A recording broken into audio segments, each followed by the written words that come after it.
यश आणि जयेश याच करून माझ्या गावड्यांच्या घरभरासाठी लाखोळ्याचं पाठवलंय. यश आणि जयेशांचे वाचले आभार म्हणून संयुक्त दशावतार नाट्य मंडळाच्या वतीनं या पार्श्वकर्ता स्वीकार. आपण आपलं शुभ नाम ज्याचा शेवट तुम्ही केला हा त्याचाच बंधू सुरात पद्मावशी देवाला संज्ञा. इथं येण्याचं कारण एकच, ज्याला माझ्या बंधूचा शेवट केला त्याचं नाव ऐकण्याची इच्छा. नाव माझा कार्तिकेय स्कंद कार्तिकेय शरानंद. काय झालं? आश्चर्य वाटलं. आश्चर्य? आजपर्यंत ज्याला दानवांचा पुळका होता तो देवतांच्या बाजूला कधी काय वळला? कोण? मी तुझ्याच बाबतीत बोलतो. नेमकं काय बोलायचंय? एकच, काय? केवळ दानेश्वर बळीयाचा पुत्र बाणासूर, या बाणासुरानं केवळ शिव शंभू महादेवांची ज्यावेळी भक्ती केली, शिव शंभू महादेव प्रसन्न झाले, त्यावेळी काय मागून घेतलं तर विश्वाच्या ठिकाणी बाणासूर हा शिव शंभू महादेवांचा पुत्र म्हणून ओळखला जावा. त्याच वेळी तुझ्या मुखातील शब्द की हे बाणासूर याच्या पुढं तुम्हाला दानवांच्या सहकार्यासाठी सर्वतोपरी हा कार्तिकेय उभा असेल. मग बाणासुराला दिलेला शब्द आज माघारी घेतलास की का? थांबा सुरा पद्म, भविष्य फार छान सांगितला. बोलण्याचा गर्भित आहे. एकच, अजून बाणासुराचा आणि माझा संबंध केव्हाही आला नाही. काय पटवून देतोय. हा? ऐकून घ्या, मी तुमच्या नेत्रासमोर जो उभा आहे ना, तो मी कुठं उभा आहे याची कल्पना तुम्हाला असेल. आता मी इथं आलोय, मला कोण कोण घेऊन आलो, कुठच्या रथातून घेऊन आलो याची कल्पना तुम्हाला नसेल. आता राहता राहिला विषय बाणासूर, होय ना? सांप्रत तुम्ही कुणाच्या वतीने युद्ध करता आहात? तारकासुराच्या वतीनं. तारकासूर हे तुमचे कोण? बंधू. ज्येष्ठ की कनिष्ठ? कनिष्ठ बंधू. कनिष्ठ? हो. तुझ्यापेक्षा कनिष्ठ, हो. होय ना? मग अद्याप तारकासुरच मेला नाही, बाणासुराचा काय संबंध? हे कार्तिकेय, जन्माला आल्या तुला युद्धाला उभं केलं नाही. मुळीच नाही. जन्माला आल्यानंतर ऐक, हा? जन्माला आल्यानंतर कैक वर्ष तुझ्याकडून तपश्चर्या थांबा केली. म्हणतोय. शब्दांना लगाम द्या. काय म्हणाला? कित्येक वर्ष झाली माझ्या जन्माला. मी जन्माला आलो ती तिथे तुम्हाला माहितीये? कधी जन्माला आला? ऐका, मी सांगतोय ते कळणं उघडं ठेवू नाही का? उगाच काही बोलू नका. मी जर बोलतो ते सत्य आणि सत्य, त्याच्यापेक्षा वेगळं जर तुझा काय असेल तर ऐकायचं. कारण माझा जन्म केव्हा झाला, कुठं झाला आणि किती दिवसापूर्वी झाला हे तुम्ही मला सांगण्याची गरज नाही. कारण माझा जन्म झालाय तो ऐकून घ्या. माझा जन्म झालाय तो मार्गशीर्ष शुक्ल षष्टीच्या दिवशी. या दिवशी माझा जन्म झाला. आता तुम्हाला सांगतोय ते सर्व काही करणं उघडं ठेवू नये का? माझं करणं उघडच आहे. ऐका, माझा जन्म झाला त्यावेळी केवळ माझ्या माता म्हणजे 6 माता, या मातेची इच्छा पूर्ण करण्यासाठी जन्माला आलो. त्यावेळी मला 6 मुख नव्हती.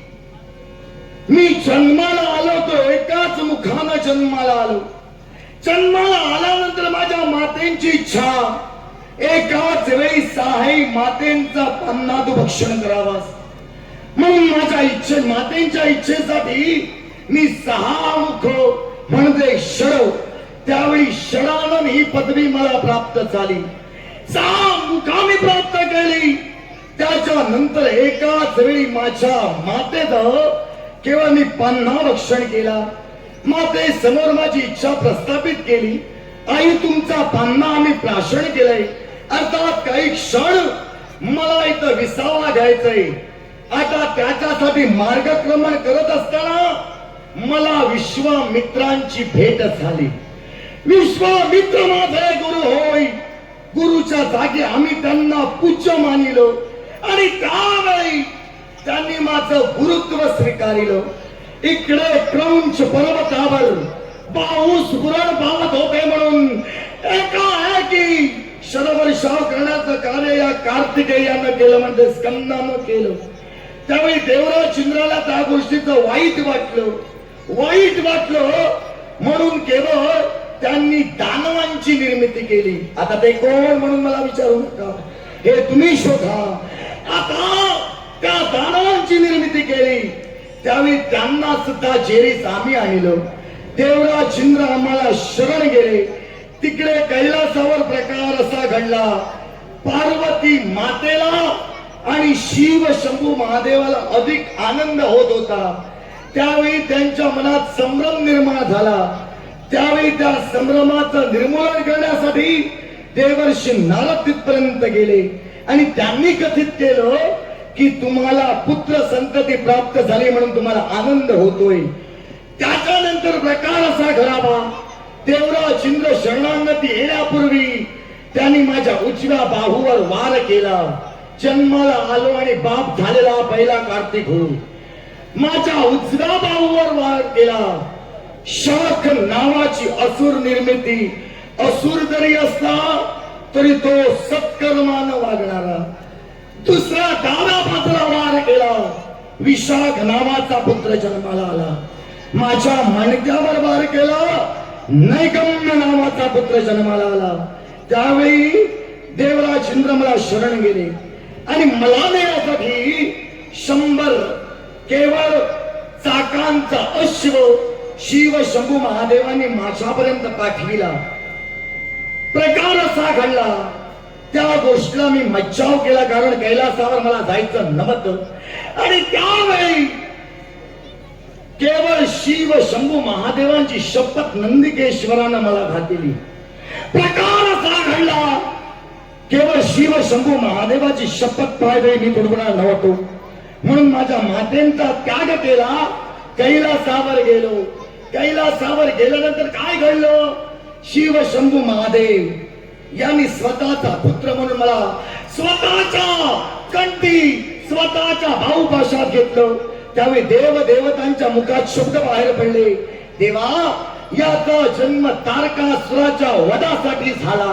मग असं असताना याला केवळ नयनदीपक राज्य निर्माण करून देण्याची वेळ आहे. त्यावेळी एका पर्वतावर ते नाव मी तुला कथित करणार नाही. तुला विचारणार सुद्धा नाही. होय, त्या पर्वतावर केवळ त्वेष्टा विश्वकर्मा, 5 विश्वकर्मा, त्यातील एक म्हणजे त्वेष्टा.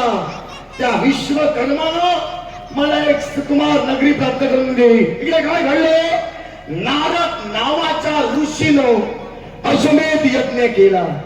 प्रकार असा घडावा, त्याच्या यज्ञातून अज पळून गेला आणि त्यावेळी नारद नावाचा ऋषी माझ्यापर्यंत आला. साकल वर्तमान कथित केलं. अर्धा अश्वाच्या शोधात एका व्यक्तीला आम्ही तिथं पाठविलं.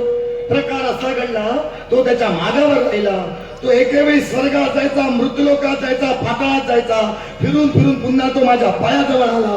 प्रकार असा घडला, अजांचा देव मी झालो. त्याच्यानंतर प्रकार असा की केवळ तारकासुर आणि आमचं कित्येक कालावधी युद्ध चालू आहे. त्या युद्धात अजून तारकासुरच मेला नाही तर भानासूर कसा जन्माला आला. गोष्ट छान सांगितली. गोष्ट हे माझी जीवन कथा सांगितली. याला गोष्ट म्हणू नको. सांगितली, अजून थोडे वेळ सांगितली असती तर इथं झोपलो असतो.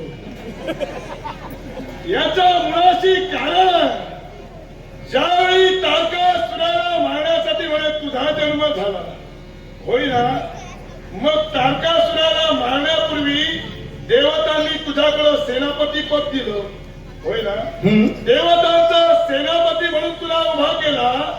तो देवतांना केवळ स्वतःच्या प्रत्येक देवतांना काही अंशी तुझ्या शरीरात प्रवेश केला म्हणून सेनापती पद दिलं, की फक्त तुला तारकासुराच्या वधासाठी जन्माला आला म्हणून सेनापती पद? तारकासुराचं मरण काय, तारकासुराचं मरण कोणतं? शिव शंभू महादेव यांच्या पवित्र विजयापासून ज्या व्यक्तीचा जन्म होईल त्याच्याकरवी तुझं तारकासुराचं मरण, बरोबर?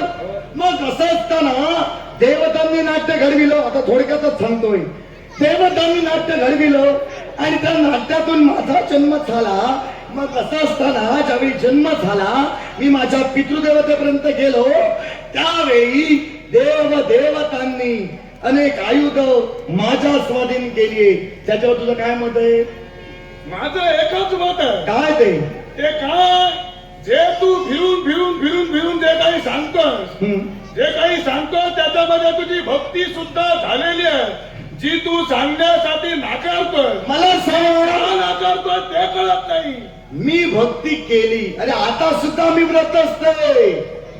आता सुद्धा मी व्रत असते. वरदा गणेशाची भक्ती चालूच आहे आणि ते व्रत मी सुरू केलेले. त्याच्यावर तुझं काय म्हणणं आहे? माझं ते मी तुझ्या म्हणण्यावर मग आता तू म्हणतोय भक्ती.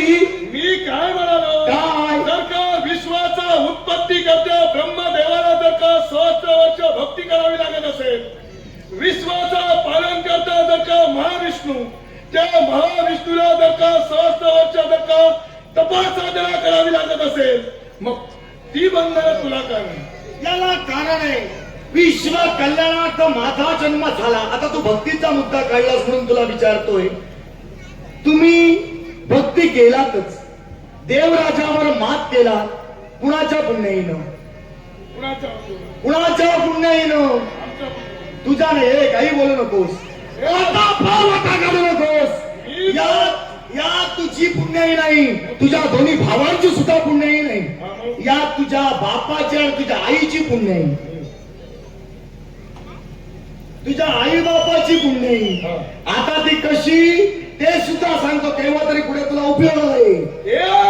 आई कार्तिकेय, काय माझ्या उपयोगाला काय येईल ते बघू नको. तुझा मुद्दा कसा सुरळीत चालेल ते बघ.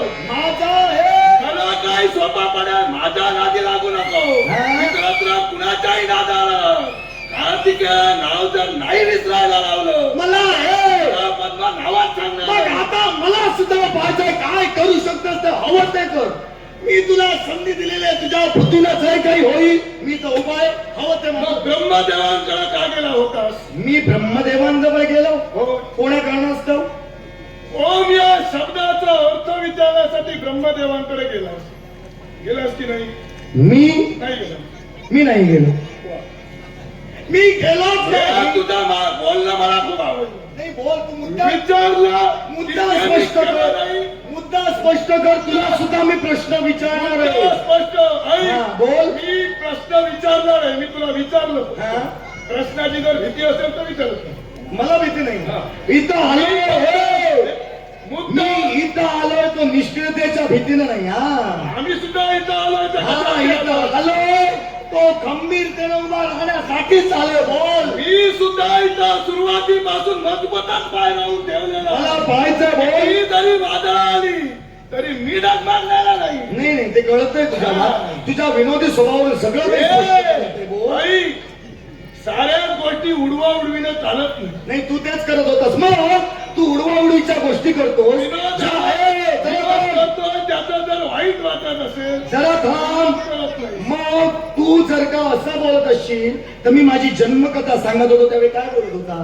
काय बोललो? हा तुझ्या बोलण्याची पद्धत काय? जन्मकथा ज्यावेळी सांगत होता त्यावेळी एकही शब्द बोललो नाही. याला मी दोष जन्मकथा सांगून झाल्यानंतर सांगितलं. नाही. कोणतं छान सांगितलं. हा छान छान विनोद छान करतोस. पण ऐक, मी का माझी जन्मकथा सांगितली? व्यक्ती उभी राहिली म्हटल्यानंतर काही अंग त्याचं असायला हवी. जो अजून जन्माला आला नाही त्याचं नाव घेतलंस म्हणून सांगितलं. हो, ठीक आहे बोल.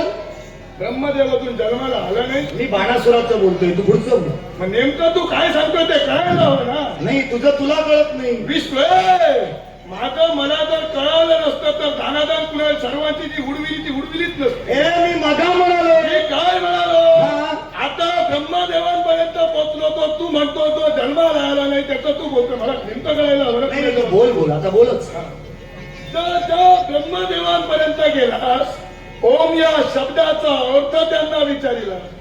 तू एक लहान बालक म्हणून तुझ्या प्रश्नाचं उत्तर देण्यासाठी त्यांनी नाकारिलं. मग त्यांना तू विश्वाचं ज्यांनी उत्पत्ती केली त्या उत्पत्ती करत्याला तू बंदिवान करून ठेविलंस. मग बंदिवान करून ठेवल्यानंतर शिव शंभू महादेवांनी विश्वाची उत्पत्ती करती ब्रह्मदेव आहेत याची ओळख, त्यांची पुरती ओळख तुला करून दिली. त्यावेळी त्यांना मुक्त तू केलंस. म्हटल्यानंतर जे विश्वाचे उत्पादन करते जे ब्रह्मदेव आहेत त्यांना निदान बंदिवान करताना तरी देवतत्वातील आहे त्याचा विचार करायला हवा. मला सांग, तू म्हणतोयस ब्रह्मदेवांपर्यंत आम्ही गेलो. ठीक आहे, मान्य करूया. ठीक आहे, मान्य करूया. जर ऐक, माझं ऐक. अगोदर पुढचं की नंतरच याचा जरा अभ्यास कर. राहिला मुद्दा, माझ्या अभ्यासाची तू चिंता करू नको. तू काय बोललास? त्रिभुवनाची दाणादाण उडवली. मी मगा म्हणालोय ही तुझ्या आई बापाची पुण्य आहे, तुम्ही काहीच केलं नाही. काय आई पुण्याईचा सांगू नको. काय एक लक्षात ठेव. काय बोलतोय इथं मी सुरामधनं बोलतो. हा. पुण्याई कशाला बोलतात? हा. माझ्या पृष्ठभागी जे जे संकट येईल ते संकट निवारण करण्यासाठी पुण्याईची गरज. लक्षात आलं की नाही? आई बापाला काहीच पुण्य केली मी पुण्याई केलेलं आहे असं म्हणत नाही. मग असं कशावरून तू बोलू शकतोस? मग मला सांग, तुझी पितृदेवता वरांग यांनी देवराज चंद्रावर स्वारी केली होती. वज्रांग यांनी देवराज चंद्रावर स्वारी केली होती. मग काय झालं? काय झालं? काय झालं? वरांग त्याच्या समोर चाललं तेव्हा त्यांचे पराक्रम चालले नाही. त्यावेळी त्यांचं युद्ध हे केवळ ब्रह्मदेवांपर्यंत येऊन पोचलं आणि ब्रह्मदेवांनी त्यांना सांगितलं की हे युद्ध तुमचं का चालू आहे. त्यावेळी तुमची पितृदेवता यांनी काय सांगितलं? देवराज चंद्रावर मी मात करू शकलो नाही. देवराज चंद्रावर मी मात करू शकलो नाही म्हणून माझ्या कुशिकुलाचे आपत्य येईल. त्यानं देवतांवर मात केली पाहिजे. त्यावेळी तुझ्या पितृदेवतेनं शिव शंभू महादेवाची 10,000 वर्ष तपश्चर्या केली आणि त्याच्यानंतर तुम्ही जन्माला आलात. मग आता यात पुण्य कुणाची? हे सांगतोय ते तुझ्या जन्माच्या अगोदर ते सांगतोय की नंतर ते सांगतोय? याचा मनाशी कारण जन्माला आल्यानंतर काय केलं ते तू नाही म्हणून सांगतोय. आणि तू जर का जन्माला आल्या अगोदर माझ्या बापाला काय केलं हे तुला कळत असेल आता पुढच्या गोष्टी सुद्धा तुला मान्यच करायला. माझ्या संयमाचा बंधारा फुटला म्हणून नाईला जास्त बोलतोय. अरे जो बाणासूर जन्माला आलाच नाही त्याचा तुम्हाला कथित करतोय. बाणासूर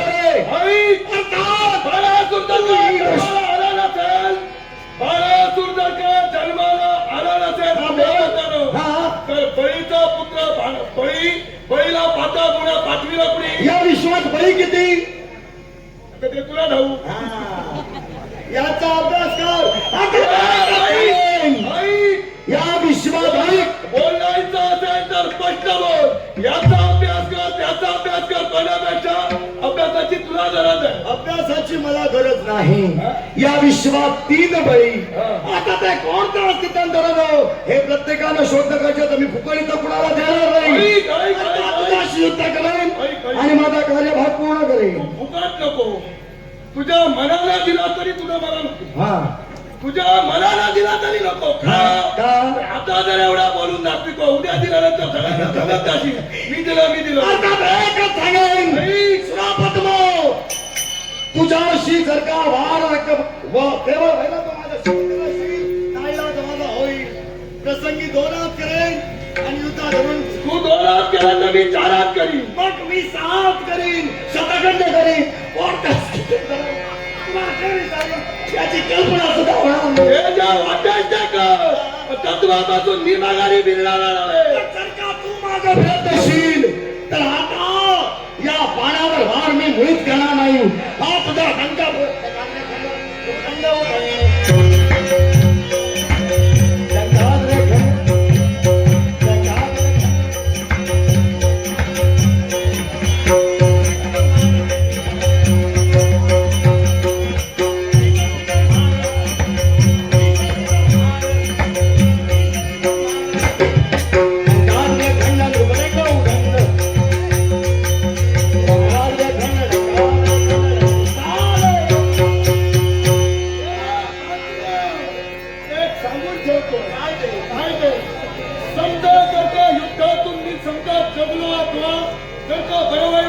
तू सोडला समजा जर जगलं तर लक्षात ठेव जिथं जिथं भेटशील तिथून तिथून तुझी दादागिरी घडलेली मग आता तुला इतकंच सांगतोय. कसा यायची उर्मिल्याशिवाय मग आता ऐक, तुझ्या समोर मी सुद्धा प्रतिज्ञा करतोय. या मध्यंतरीच्या काळावर, त्याच्यानंतर तर नाही, या मध्यंतरीच्या काळामध्ये जसा जसा येशील माझ्या बापाच्या आशीर्वादानं आणि काकाच्या नेतृत्वानं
म्हणतोय काय ते हा